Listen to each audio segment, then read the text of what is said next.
Welcome back to the Zero Weakness Podcast, where we talk about how to be a better lifter, how to be a better coach, and everything in between. Make sure you subscribe and enjoy. All right, back to the Zero Podcast, sponsored by Establishment Coffee Co. Use the code ZERO25 for 25% off and free shipping. Welcome back, fam. How's everyone doing? Fantastic. Amazing. Good. CJ, what have you been up to? What have I been up to? Not much, really. I mean, for us, it was Halloween last night. So I didn't really do much for Halloween. Did anyone do anything for Halloween last night? Oh, I didn't. our church kind of has like a alternative, like for kids that's not scary.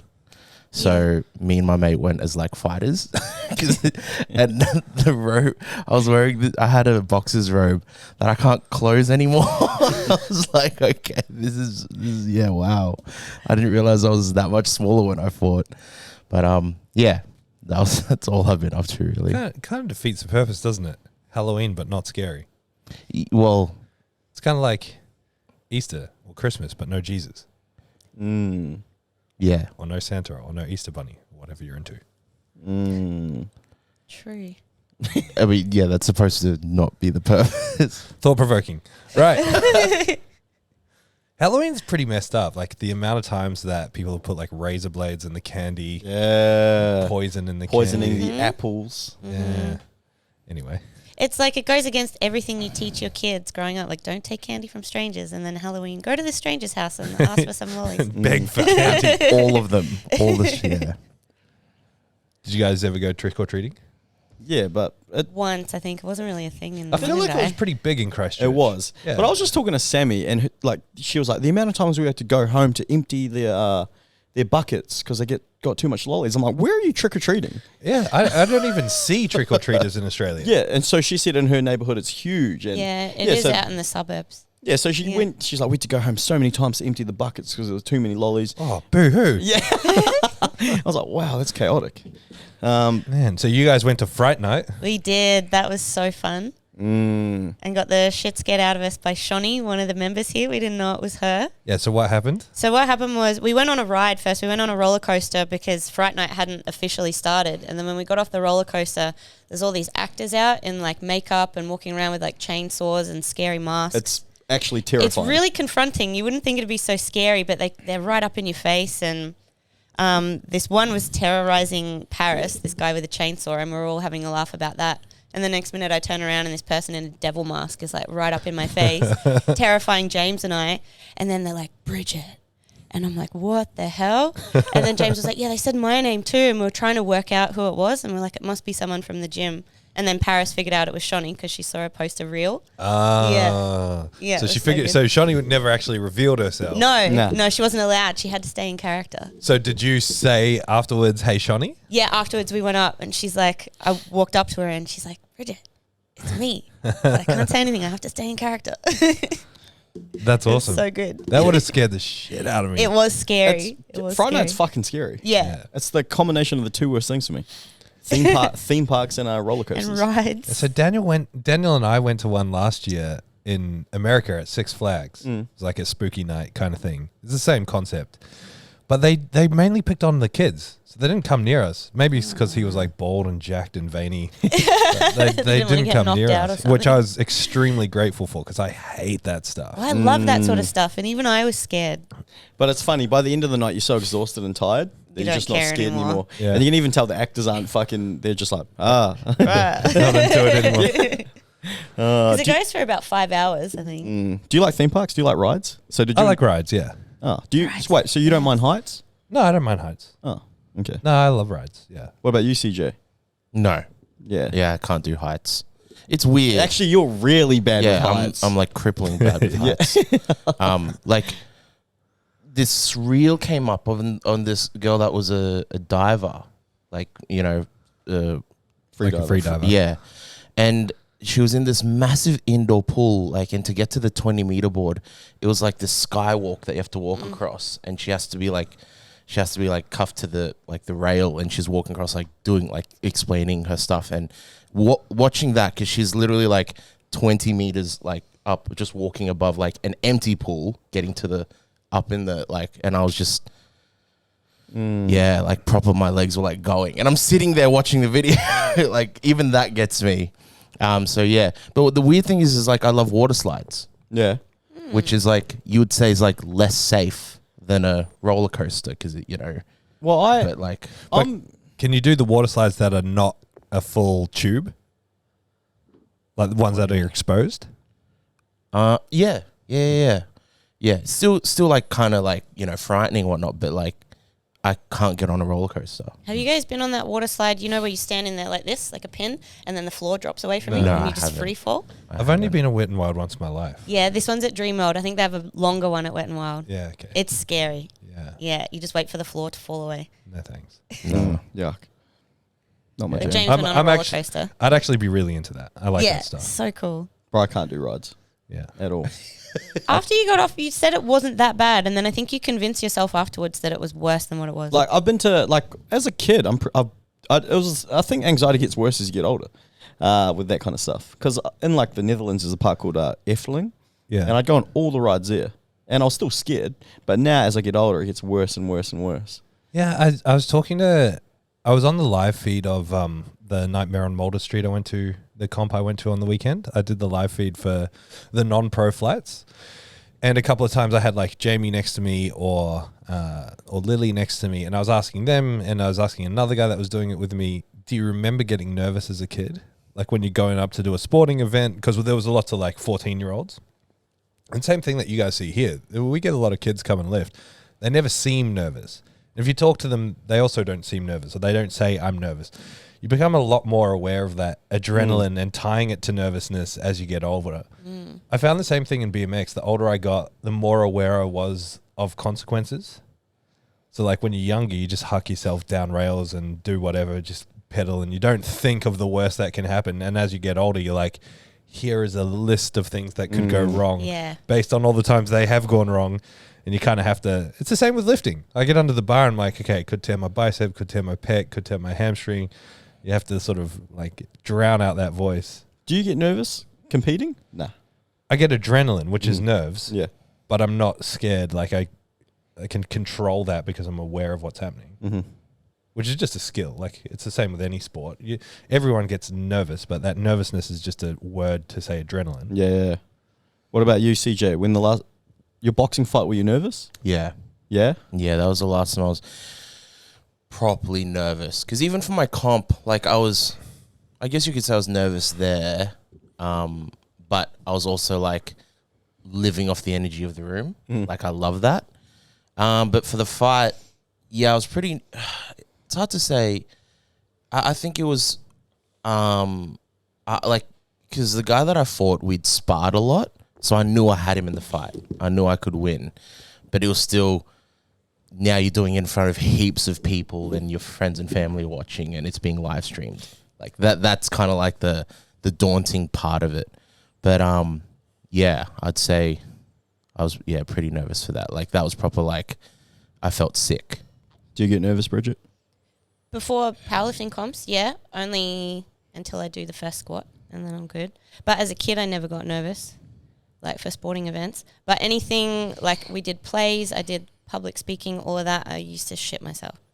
This sort of thing, like, always get terrified. Well, not this anymore, but I used to. What about you? No, I think the last time I've done something competitive as an adult was that jiu-jitsu comp. And I remember thinking, I was like, oh, I'm actually nervous. I don't ever remember being nervous. Yeah, you were nervous. Mm. Yeah, I remember that. But yeah, I was nervous until, I don't know, I think I told you, I was nervous until I grabbed him. And I'm like, fuck, I'm way stronger than this guy. And then I was like, nah, I'm winning today. I'm winning. But yeah, nah, So it's just funny hearing how people what happens when people get nervous. Yeah. I like watching people get nervous on my coach development calls when I say, so James, unmute yourself and tell me what you think about this. And everyone's like, oh. Bro, I still get nervous when you're around, when I'm coaching. Same. I was doing a technique session yesterday. You came downstairs. I'm like, oh no. Oh no. Yeah, we'll talk about that later. I think the same thing. Oh no, I'm nervous about the job I've been doing for 6 years. We just want to do a good job, Thomas. All right. What are we grateful for? Bridget. What am I grateful for? I didn't think about this. I am grateful for streaming services like Netflix and Binge and all that. It's a simple one, but we've been watching some old school wrestling lately, and it's really cool to be able to just go back and watch that. And It's so funny. It's great. We watched like the best of 2001 Sick. WWE, and it was so good. So many great moments that I forgot about. We spoke about it last week, but literally the definition of putting your body on the line. Yeah. Those guys are athletes, especially when you think back to what they did now. It's like, you just did a front flip and landed on your back on the floor and got up. Yeah, it's nuts. They do it week in, week out. Yeah. James, what are you grateful for? I am grateful for...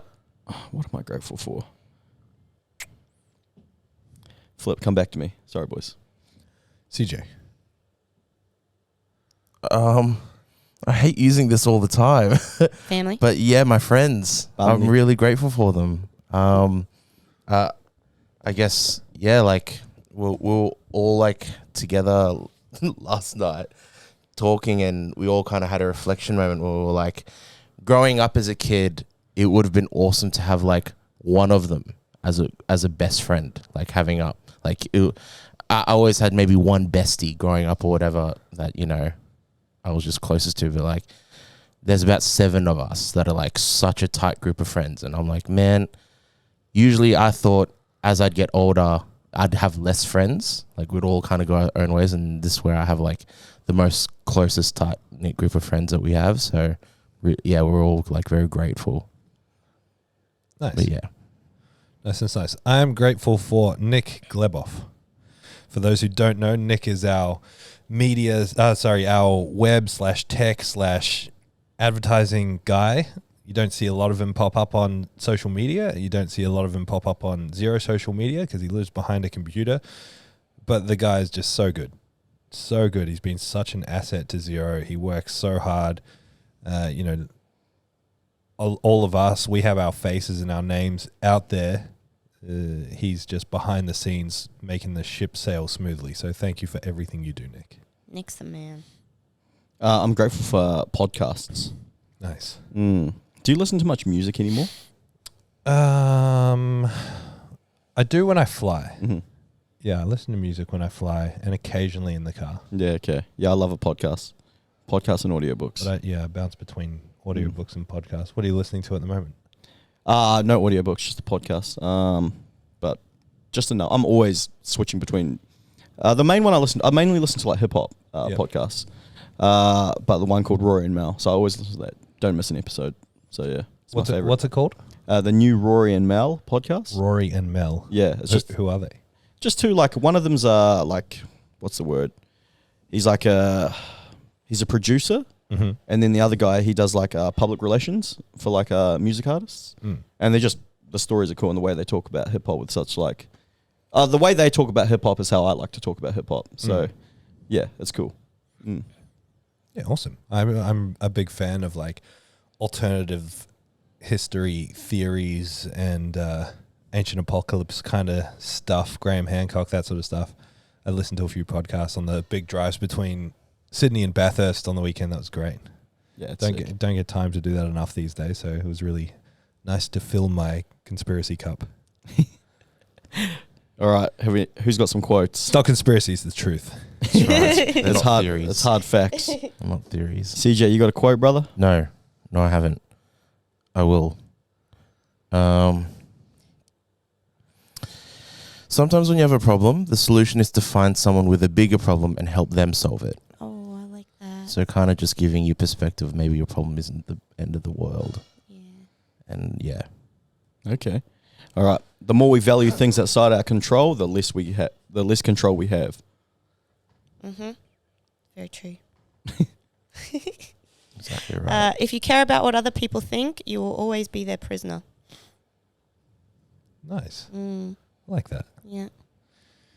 Real friends never have to tell you that they're your friends. Cute. Facts. Nice. Cute. Nice. All right.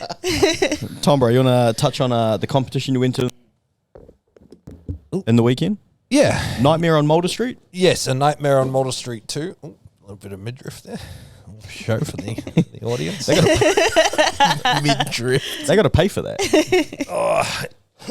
Yeah, so I flew down to Sydney and then drove out to Bathurst, which is where they had the Nightmare on Moulder Street 2. It's a competition hosted by a gym called One Strength. Lyle and the team out there put on this show.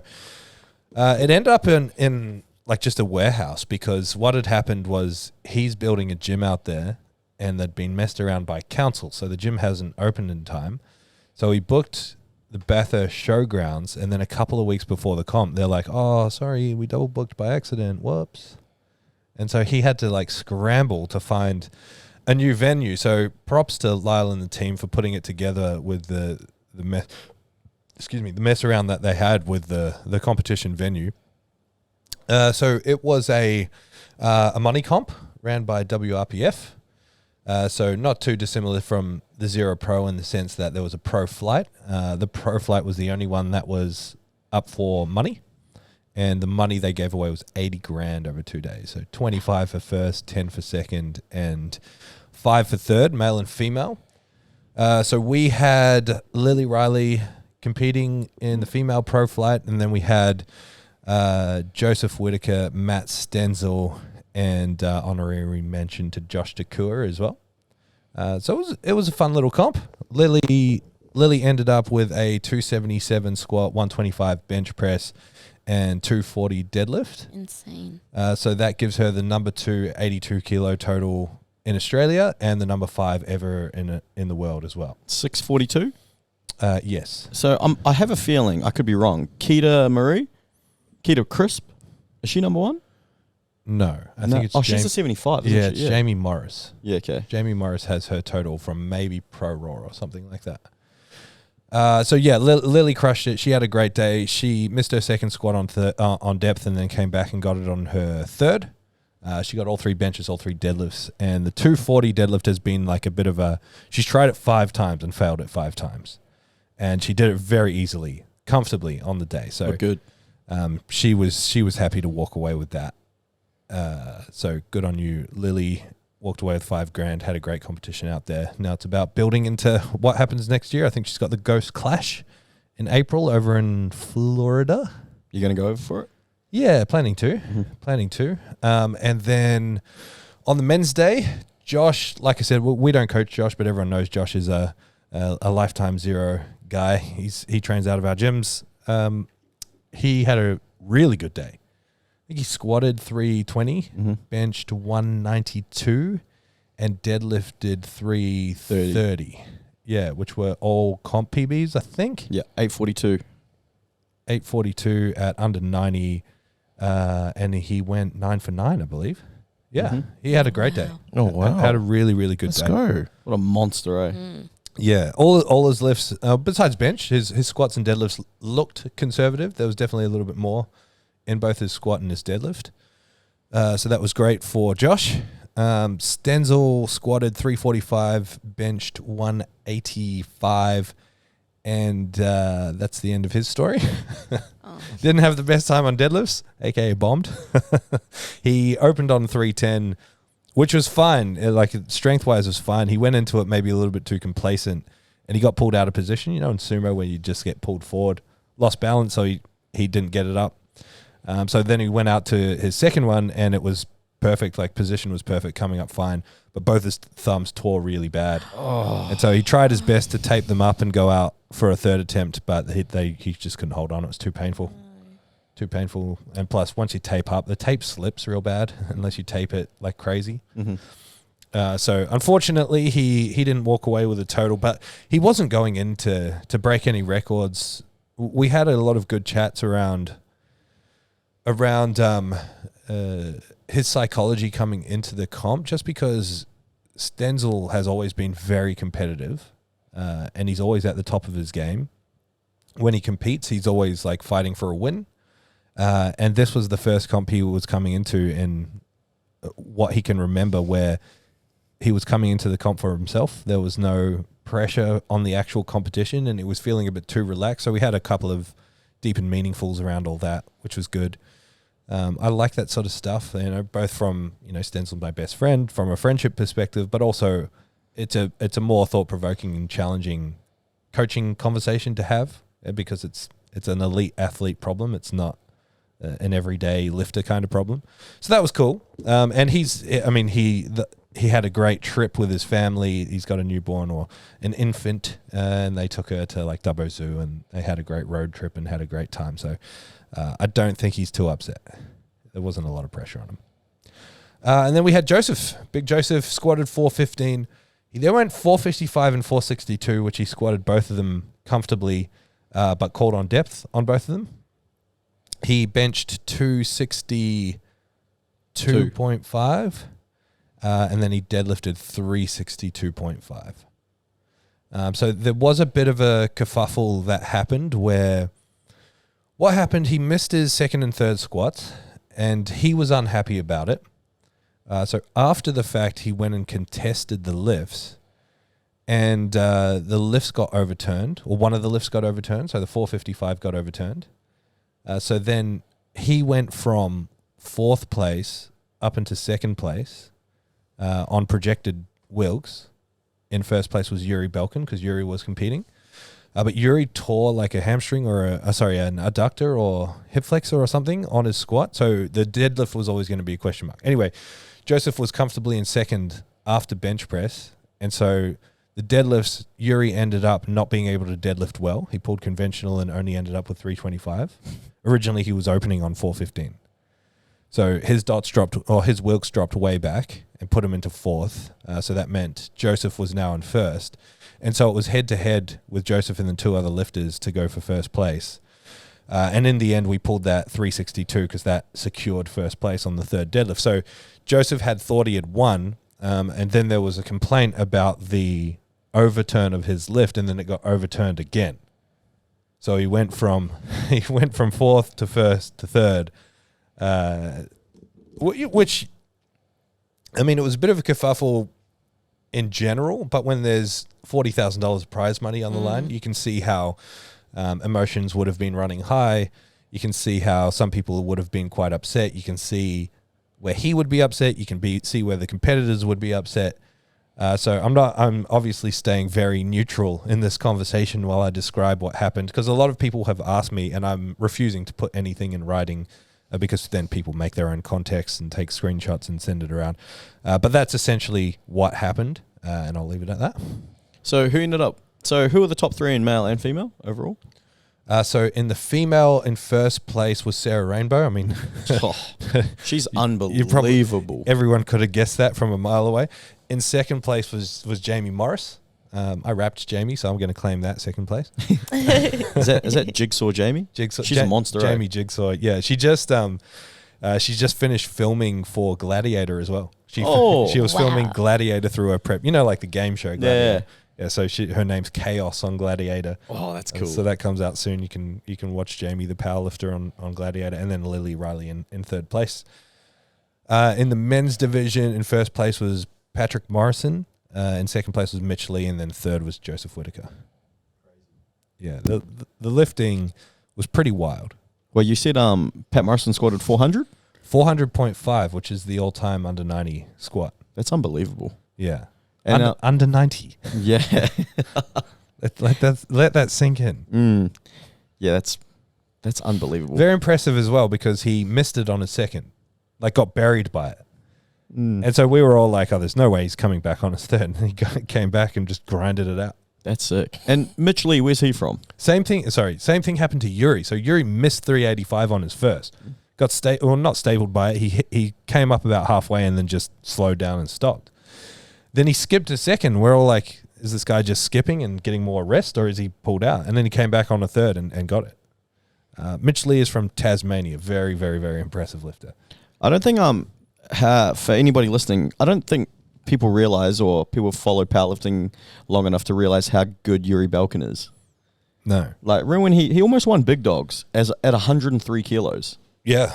He came third, I think. But if he made his fourth deadlift, he would have won. Third deadlift, he would have won. Yeah. Yeah, and this is against guys like Dylan Hellriegel and Yeah. just like giant guys. He was 60 kilos lighter than his competitors. Oh my God. Yeah, so he weighs roughly, he's a light 110. He competes at under 100 as well. But he squats 415 for around there. I try to fire Colton up about this stuff as well. I messaged. Oh, yeah. I was talking to Colton about it, and I'm like, "You would have won this comp, you know. You would have won 25 grand." And he's like, "People win $25,000 at powerlifting competitions." I'm like, "Yeah, no, you would have won $25,000 at powerlifting competition." What does Colton bench? He benched 240 the other day. Oh, okay. So Yuri's bench 242. Yeah, And yeah, wow. They're pretty much. Colton squats more. What does Colton squat? Well, he hit 415. I think Yuri squatted 415. He has back in the day. Yeah. Yeah. But then we're confident that Colton will beat Yuri at his next comp. that's sick. We're confident that he'll have the biggest all-time 110 total and the biggest all-time dots. Yeah. Yuri does the trick with the Pepsi on the floor, eh? Make it sticky. Yeah, he doesn't wear a belt when he deadlifts either. Really? Yeah, it's What? and you see his abs through his singlet. He's a fucking specimen with no glutes. I would trade all my strength just to have abs, but I'd also train all my strength to have those brick abs that you can see through a Yeah. t-shirt. I remember once when we first moved here, Ricky was painting he has those brick abs. Yeah. He was painting the blue, like the part around the mezzanine, and he was up on the ladder, like painting, and I was just like, oh, it was like oogling his abs through his shirt. Like, I just need some of that. But it's I think I've said this before, but Yuri's got no glutes though. None. How can you deadlift 440 kilos and have no ass? Doesn't make sense. No Oz. Legit. Is he Australian? No, Russian. he's Russian. Russian. Oh, okay. So Very he came Russian. over for the comp? Yeah. That's wild. He deadlifts and squats on techno gym plates. Yeah. Crazy. Well, that's cool. So what do you think of the comp overall? I don't know how to answer that. Like, I don't know what we're looking for. Well, yeah, I guess every comp's great, eh? I mean, I really love the aspect of, because like if people are looking for the mechanics of the comp or the reffing, or I don't want to talk about any of that. I don't care. It's just like, it's the sport. It's going Was to be. it well run and was it entertaining? It was entertaining. It like the thing I love about it is going and catching up with everyone. Yeah. Like being able to see people that I don't always see, and just getting amongst it, being in the warm up room, and hanging out with all the lifters. So I enjoy that aspect. That aspect for me never gets old, and so because the actual sport and the organization of the sport, without sounding too negative, it's just like routine for us now. Like we do it all the time. So if I go into it with that attitude, then it will be boring. It'll just be another comp. But if I go in with the attitude of like I'm here to hang out with people and do my thing and be a coach, it reminds me of what I've been doing for the last 10 years, because I don't do much coaching anymore. So it feels good to go be a coach. And doing the live stream was kind of fun. Yeah, it's cool. You know, when people talk about like the thing that you always hear after comps is people complaining about officiating. Yeah. If it's too good, people say they're too strict. Do you know what I mean? You're never going to win that one. It's like any sport. CJ, how many sport events were on over the weekend? There are quite a few, and all people were talking about was the officiating. Of course. Yeah. It's just when you're sitting in the back seat and you're watching a slow motion replay, you're watching a video from an angle and you can pause and rewind, of course you're going to have stuff to say. And, you know, sometimes that stuff is valid, but it's just because people want to say something negative to stand out and to spark conversation. Yeah. Because if you're like, that was a great meet, it's like, cool. If you're like, oh, that was a negative meet, it sparks this is going evolutionary pathway. We're built on gossip. That's how we formed tribes bigger than 10 to 15 people in the original days. It's like we're built on hearing stuff and being able to be interested and engage in it. And that's gossip for the most part. So if you say it's a great meet, people just brush it off. If you're like, there's a bit of controversy, it's like, oh, what is it? Which is why I haven't commented on all the people in my inbox that are like, hey, I noticed that, you know, you posted this and then that changed, or I noticed the podium, what happened? I'm not engaging in that because people they're not interested in the truth. They just want gossip. Yeah, it's you're never going to win with things like that. Like like, I don't know. I just think about referees. Like, Bridget, you're a really good referee, and lots of people say you're a really good referee. Some people might even say you're strict, but it's like, she's adhering to the rules. Well, I was about to say that. Yeah. Strict refereeing is just standard refereeing. Yeah. Like, strict refereeing is just playing by the book. It's not meant to be lenient. Yeah. It's like, it's like people always going about the referee in the World Cup final that just went. The All Blacks lost, and the ref may have played a big part in that, but he was doing the best that he possibly could in that exact moment in that situation. It's like he's got a split second to make his decision. He can't go back on his decision. Can you imagine the pressure on him? Yeah, that in just an event shows like that? your incompetency as a ref. It's like there's a reason why he got the World Cup final. There's a reason why he's at a couple World Cup finals, because he's very competent in his job. Is he going to make mistakes? Yeah. Exactly. No matter how competent you are, there is going to be an issue. The thing I hate about it is, like, the average punter is going to complain about refereeing at powerlifting meets. Sure. When other officials complain about it, but no one's doing anything to make it better, which is why I'm so invested in APL and why I'm so invested in referee training, why I fly around and train refs up and sit next to refs, and I'm really harsh on that sort of stuff. I don't beat around the bush. I'm like, no, this is depth, this is not depth, because I want the standard to be the same. But if you become an IPF ref tomorrow, they don't teach you how to ref. Like, there's no course that you do. You do a written exam, and then you sit next to someone. And the problem with that is if there's ambiguity in the rule book, or if there's any option for gray area or misinterpretation, like you can see something different to me, you're just going to pick up on whatever the person teaches you. So it needs to be like a top-down approach where everyone learns the same thing in the same way, where even if there is an element of human error, it's going to be balanced by the fact that we're all looking for and doing exactly the same thing. And unfortunately with our sport, you don't actually get that much practice as a referee. Do you know what I mean? Let's say if you ref, rugby or soccer or basketball, you get to practice every single week. Every week, yeah. You get rep after rep after several rep. games. Yeah, Several you games might a coach weekend. in powerlifting. If you're a referee, how many comps do you coach a year? Can you ref a year? Yeah, not many. Nah. So you get a far less practice than any other thing. And once again, at the end of the day, like in our sport, they're volunteers. Yeah. And when you do, like Bridget, you tell us, say you're sitting on a bench and you're sitting side reffing on bench. One of the rules is your feet can't touch the bench. How often have you given a red light for that? I don't think I have ever. No, there's lots of rules like that you have to know that very rarely come up. So not only do you not get practice very often, even when you do get practice, most of the lifts are perfect. Yeah. Most of the lifts are to depth. Most of the lifts are they're getting the calls, or if they're missing very obviously. Like they're either failing or it's like they're obviously missing a call or obviously squatting high. Very rarely are the ones where you have to actually think. And exactly like you said, James, you get such little practice.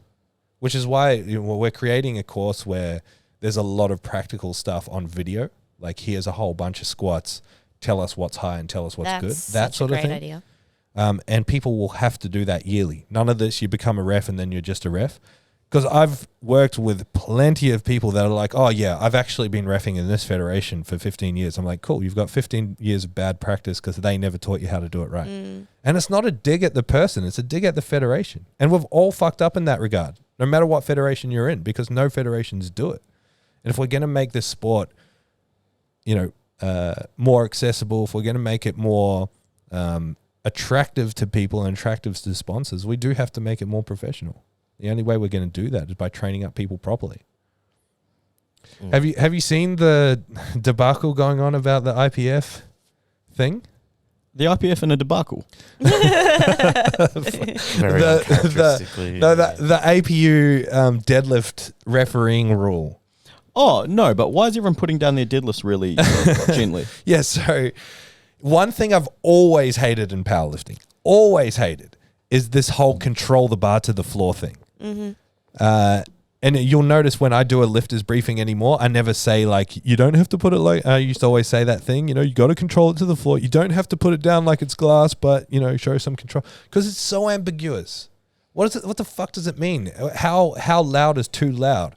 Like, are you getting out a decibel reader and measuring the noise? Like, it pisses me off so much when someone does a perfect lift, is clearly still in control, has their hands on the bar, puts the bar down, and it's like, red lights, it was too loud. Sorry, we don't like noise here.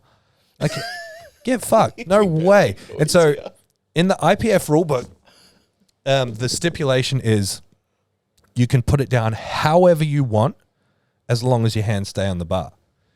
And it's very clear. And so what's happened is the APU has been like, no, we're going to decide that we're interpreting it differently. And that control means like the fucking dark ages again, where if it's not soft enough, we're not happy. The really annoying thing about it is that the rule book clearly states what that means.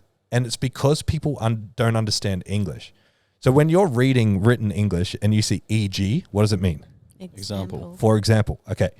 So when you read IE, do you know what that means? No. It gives you an example? It's clarifying what they mean. Yeah. So it's the same as saying like that is, or that is to say. And so the IPF rule book is the lifter must put the bar down. I'm not saying the exact words. I can bring it up. It's on my phone. Show control to the floor with both hands on the bar. Show control to the floor. And this is IE, as in that is to say, the lifter must keep both hands on the bar. So all it means by control is that you don't drop the bar. And so for some reason, they've decided to interpret it differently all of a sudden. So heaps of people are getting red lights for the way they put deadlifts down. And only in Australia, like the APU? Yeah. Wow. Very strange. Very strange. Oh. So it's one thing, because this is not unique to them, right? So like I said, I've been pissed off about this for many years. This is the same thing when I go around and I'm working with the referees to referee an APL more effectively. I always pull people up. I always pull people up on the whole, they put it down too loud, because we've taken that out of the rule book. It doesn't exist anymore because it's so dumb. Like so dumb. Yeah, you've pulled me up on it, which is good. Yeah. I didn't know that.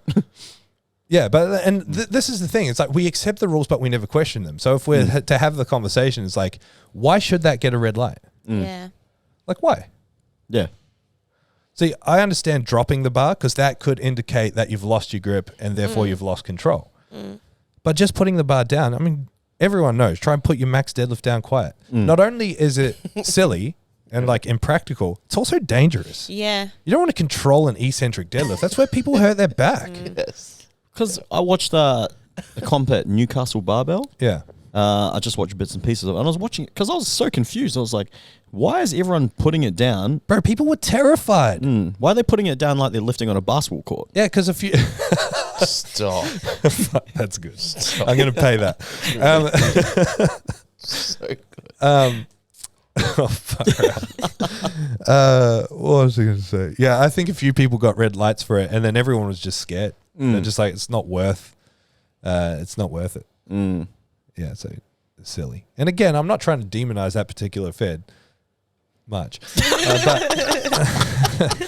but it's just ridiculous. And that's not the only rule in powerlifting that's ridiculous. There's so many rules in powerlifting that are just there because they've always been there, like thumb loops on bench press or squats. Yeah. So why is that a rule? So that's a rule. This is my belief. Someone can correct me if I'm wrong, but I'm pretty sure I'm right. In the rule book, you can't have the wrist wrap more than 8 centimeters below the wrist joint or more than 2 centimeters above the wrist joint. Because the loop counts as part of the wrist wrap, it's technically beyond that. But it's like, how many times have you put on your thumb loops and done a squat and added 30 kilos? Never. It doesn't add any sort of competitive advantage. So it's another thing that I've modified in the rule book. Well, so I shouldn't say I have, we have. Do you know what's weird though? So like, I guess people... Do any of you guys put the thumb loops on when you put wrist wraps on? I don't. I haven't for like 10 years. Oh, yeah. I never do. have. Oh, you do? Most people do. Oh, do they? Yeah, Okay. most people do, for sure. All right. Because I was just wondering, why don't all these powerlifting companies make them with... But if you say most people do, that's... Yeah, definitely most people do. Then they tried for a while. A few companies tried the whole like loop it through thing. And it just never really took off. People just didn't like that style for some reason. Are your A7s like that? Or do the A7s have the double loop? No, they had the double loop, so you can do them like that. Yeah. But it was shit. Yeah. I don't know. I just felt like you couldn't really get it tight enough. Too many loops. Yeah. But I just do what you... I think we do the same thing. You just hold it and then put it on. That's how you taught me. Yeah? Yeah, you taught me. You're like, oh, just get into the habit of not using the thumb loop because in comps you can't. And that's just how I've always rapped since, just because that's how you showed me. See, mine's nothing to do with that. You should all have noticed by now. I'm just lazy with equipment. Like when's the last time you've noticed? When's the last time you've seen me buckle up my belt? Yeah. Bro, it's just because that extra step I don't want to do. The amount of times where you're about to squat, I'm like, does he know? Do we need to... Should we stop his routine right Tom Rowe does so many funny things. He's got like he'll just wear whatever's downstairs. He'll wear random wrist wraps that aren't his. He's gone to pro or borrowing like socks, shoes, someone else's belt. It's good though. It kind of just shows that it doesn't really matter. I know. You I don't love need equipment. That's the thing I love about it. I just can't be bothered traveling stuff. Like, Yeah. Like with- a belt. yeah, when we go overseas, Meg will pack like every bit of her lifting equipment. I'm like, I don't want to cart around my belt everywhere I go and lifting shoes everywhere I go. Just I remember when because like I said, my early influence on powerlifting was like IPF kind of stuff. So I remember when I first trained at PTC and I saw Tom Bro jump in with someone squatting and he just put like the 10 kilo plates over like the clips, and I was like, blasphemy. yeah, I was like, I can't believe he's doing it. Over the clips. He knows better. So Daniel's introduction to me when he came up that time for work and was stuck for a month and was training with us, I was like at the peak of my client load at that stage. Like I had over 100 online clients plus all the people in the gym, and I was just working a lot, and so I'd work between sets. So he walked in and I was at the computer, then he looked over and I was just doing like 270, and then I was back at the computer and someone's like, Thomas, it's your set, and I just walked up, did 300 and then walked back, and he's like, what the fuck is happening here? He brings up that story when I talk Yeah, all no. the time. You still do that stuff. You'll be Yeah, like, you oh do. yeah, we're going to move all this stuff. I'm like, yeah, sweet, when? And then I'll see you come down to start training. I'm like, oh, looks like we're not doing it today. And then in between sets, you'll be like, you ready? I'm like, what the fuck? Bro, just train. No, you got to stay warm. Stay warm. Stay ready. Enjoy Lug your equipment. session. I'm preparing for comps because I always compete at comps I'm in. So I got to prepare to like Oh, yeah. lift and then do spotting and loading That in is between. good. That is good preparation. Yeah. It's not true. I'm just a dick. Weren't you building the combo rack like in the middle of your session the other week? Yeah, but that was like a deload week. Yeah. That's okay. That's more ADHD than anything. It's like I'm looking at the combo and I'm like, I have to build it. Like you're training, bro, just do it after. I'm like, I have to do it. Have to. Can't wait. We've got a few more. We've actually spoken quite a bit about the comp and powerlifting and whatnot. So I'll leave Yeah. these. We might skip all the topics and save them for next week because I got to go in 10 minutes. Okay. Bridget, Or hit us 5 with your segment. Yes. I've got a few funny would you rathers if you guys want to. Absolutely. Go on. I'm keen. All right. I was going to do like a Halloween theme, but then I found some other funny ones. So there's a couple of scary ones. Would you rather be haunted by a ghost or be the ghost doing the haunting? And I'm going to say the rule is if you're going to be haunted by a ghost, it's for your entire life. And if you're going to be the ghost doing the haunting, like that's your entire life. What's life? Like, Well, Oh, eternity. don't get that deep. no, brother. no, no, no. Come on, brother. I'm not asking what is life. What is Then life? your I mean, eternity as a ghost Why are we haunting here? people. But if you're getting haunted by this ghost, it's until you die. Nah, I'm getting haunted for sure. Yeah, I'm gonna same. make friends with this person. It's gonna. What if it's like a really evil ghost, like the ones Make from like The friends with- Conjuring? And Can't- I want to make friends. It can't be any more evil or depressing than what happens in my own head anyway. I'd be like to the ghost, you sure want to do? You want to do this? I turn this back on the ghost. What if it's like the nun from the Conjuring movies? Yeah, She's pretty scary. I'm not scared of scary stuff anymore. Yes, you are. Legit. After the weekend. Nah, I'm taking the risk. After the weekend. What if the ghost ends up to be like Casper? Yeah. It's not, okay? It's not a Casper ghost. So you're Wait, what- ruining the spirit of the... Just quickly, in the weekend, Lem was like to us, what did he say? He goes, there was a ghost. And No, he was, he's like, imagine if there was a ghost and he was bald. we're like, Have you ever seen a bald ghost? we're like to Lem, why'd you put those two things together? Why are those the two Why is scary that? things? Maybe he was thinking of Daniel. But I said Casper. Casper's a bald ghost. He's the man. He's the OG He's bald the ghost. man. I just Yes. remember that scene in the movie where they're all eating and it's like going through them. Yeah. Oh, gosh. Bridget, what you got? What were everyone's answers? Get haunted. Yeah, haunted. Haunted? I think I'd want to do the haunting. Haunting would be I funny think it'd be as. fun. Yeah, I think it'd be hilarious. Eternity's a long time. You're going to be dead for eternity anyway. You may Yeah, as well have some so fun. yeah, trolling people would be fun. Yeah. Yeah. All right. Would you rather have a head the size of a tennis ball or the size of a watermelon? Tennis ball. Make me look more jacked. Easy. Yeah, I'm going tennis ball. I'm pretty close to watermelon as it is, so I'll probably go with a watermelon. Yeah. What Yeah, size say fitted are tennis you? ball. What size? What? New era fitted. I don't know. I don't wear hats because my head's so big. Yeah, so I don't know. I've got a really big head. It's deceptively Really? Yeah, bro. It's large this way. Must be a Filipino It's thing. large this way. This way. I'm a 7.5 fitted. Big circumference. Is that big? What's, Yeah. Okay. What's Daniel? I think we're the same size, and he's got a big head. Yeah. Mm. Okay. Well, he's got like 15, 20 kilos on you. Mm. Yeah. Wow. There you go. I always thought I had a big head until a hairdresser told me once that my head was tiny. You've got a tiny. Yeah, your head. head's quite small. Yeah. I think it's too big for my body though. No, you Like don't look one of those lollipop disproportionate. heads. No, you don't look disproportionate. Maybe when you were like young and skinny. Maybe. You've grown into your head. The only thing that's Yeah. What were you going to say? nothing. Oh, what were you going to say? No, nothing. All right. Would you rather live forever or die in the next 24 hours? Die. Yeah. Yeah, same. Same thing we spoke Really about forever. like a month or so ago. It's like there's a lot of cost that comes for Living for living eternity. Yeah. Yeah. Definitely. All right. In a zombie apocalypse, would you rather be the first person who turns into a zombie or the last? Last. Same. But imagine how scary it'd be. I am legend. Yeah. Yeah. I've had That's a enough. good point. Nah. Ooh. It's hard because Yeah, see, when you it's really almost think like that about it. eternity thing. Like you're gonna watch everyone you love turn into, you know. And imagine all the scary situations you'd find yourself in, like thinking you're going to get. At least you get to spend more time with your loved ones if you die last. But they're all zombies. I don't know. I think I'd go first because I wouldn't want to see what the world becomes. Like, yeah, Yeah. you miss out on all that, and all your memories of the world is like pre-apocalypse. Could you like if I became a zombie and I walked in here, do you reckon you could swing at me with a bat as hard as you could? Yeah. Wait, what? Yeah. Tom Rose, I could do that to you now. Like, Do while you're human. Yeah. do you reckon? I reckon if you came in as a zombie, your job performance would be better. Jeez. I do come in as the zombie.